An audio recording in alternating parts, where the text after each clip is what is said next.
عبدالله ابن مسعود رضی الله تعالی عنہ فرمای دی پوروزو کې سلور ورځې داسې چې دا الله پاک ته ډېرې خوښې دي، او په میاشتو کې سلور میاشتې الله پاک ته ډېرې خوښې دي، او په زنانو کې سلور زنانه داسې دي چې الله پاک ته ډېرې خوښې دي، او سلور کسان داسې دي چې د ټول نه وړاندې به هغوی جنت ته داخلېږي، او سلور کسان داسې دي جنت د هغوی مشتاق دی، جنت شوق لري چې دغه کسان به کله راځي. نو هغو فرمایي هغه سلور ورځې چې الله پاک ته خوښې دي وایي اولنۍ ورځ په هغې کې د جمعې ده، ځکه پیغمبر علیه السلام فرمایي چې د جمعې په دې ورځ کې یو ساعت داسې دی چې کله یو مسلمان دپاره دغه وخت الله پاک مهیا کو، دغه وخت هغه ته میلاو شو، هغه پکې د الله نه دعا وکړه، الله پاک دغه دعا قبلوي. دویم نمبر ورځ چې کوم دی هغه د یوم عرفې ده، لکه دا پرونی ورځ چې زمونږ وه، دغه ورځ الله پاک ته ډېره خوښه ده. حدیث مبارک کې راځي الله رب ذوالجلال د اسمان په فرشتو باندې فخر کوي چې د عرفات دا خلک ویني، او فرشتو ته وګورئ زما د مخلوق ته زما د بندگان څنګه په وران جاړ حال کې راغلي دي، ما ته آهوزاري کوي، د دوی د آهوزاري څونه خون کوي فرشتو، تاسو وګورئ اراده یې څه ده، څه غواړي فرشتې ورته الله بخښنه غواړي، وایي ځه دوی ته مې بخښنه ورکړه. په دې 13 ورځ کې دومره خلک الله پاک د جهنم نه خلاصوي چې د هغې څه حد نشته. په یو ورځ کې دونه خلک نه خلاصوي لکه څونه چې د یوم عرفه باندې الله پاک د جهنم قیدیان خلاصوي. او دریم نمبر زما عزتمندو د یوم النحر دا ورځ ده، د لوی اختر دا ورځ ده، دا الله پاک ته ډېره خوښه ده. زما عزتمندو د دې وجه دا ده چې د قربانۍ په اولنۍ قطره باندې د انسان الله پاک بخښنه کوي. کم انسان چې قرباني کړې ده چې یوه قطره توی شوه لازمه کې ته رسېدلې نه ده، الله پاک د دې انسان بخښنه کوي. زما عزتمندو او څلورمه ورځ چې الله پاک ته ډېره خوښه ده دا د ورکوټي اختر ورځ ده چې مسلمانانو دا رمضان روجې ونیولې او د هغې په عوض کې ول الله پاک دغه عظیمه ورځ ورکړه، او په دغې عظیمه ورځ باندې الله پاک د هغوی بخښنه وکړي. دا څلور ورځې وایي دا الله پاک ته ډېرې خوښې دي.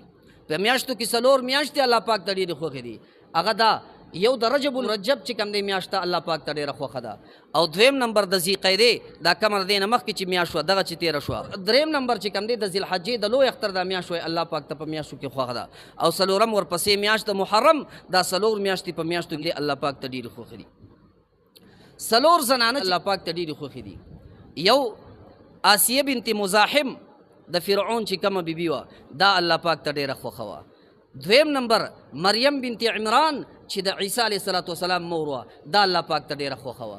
او دریم نمبر خدیجة الکبرا رضی الله تعالی عنها دا الله پاک ته ډېره خوښه وه. او څلورم نمبر فاطمه بنت محمد صلی الله علیه وسلم دا څلور زنانه وي چې وایي الله رب ذوالجلال ته ډېرې خوښې وي. او څلور کسان داسې دي چې د ټول نه اول به جنت ته داخلېږي، هغې ته سابق د دغې قوم ویل کېږي. نو هغوی فرمایي عبدالله ابن مسعود رضی الله تعالی عنه فرمایي چې د عربو سابق دا د دوانو جانو سردار صلی الله علیه وسلم دی، په عربو کې به اولنی جنت چې داخلېږي دا پیغمبر علیه السلام.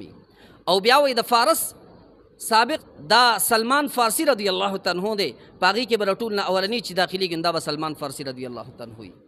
او دغه شان په روم د هغې سابق صهیب رومي رضی الله تعالی عنه دی، او د حبشو سابق چې دا بلال حبشي رضی الله تعالی عنه دی چې دوی به د ټولو نه اول خپل قوم کې دا به جنت ته داخلېږي. په عربو کې به د دوانو جانو سردار صلی الله علیه وسلم په ټول عالم کې اول به عرب داخلېږي، په عربو کې بیا پیغمبر علیه السلام د ټولو نه اول داخلېږي. او څلور کسان داسې دي چې جنت د هغوی دپاره شوق کوي. یو حضرت علی رضی الله تعالی عنه دی، جنت شوق کوي چې دی به راله کله راځي. او دویم نمبر عمار ابن یاسر رضی الله تعالی عنه دی، جنت شوق کوي چې دی به راله کله راځي. او دریم نمبر سلمان فارسی رضی الله تعالی عنه دی، جنت د ده د رات شوق کوي.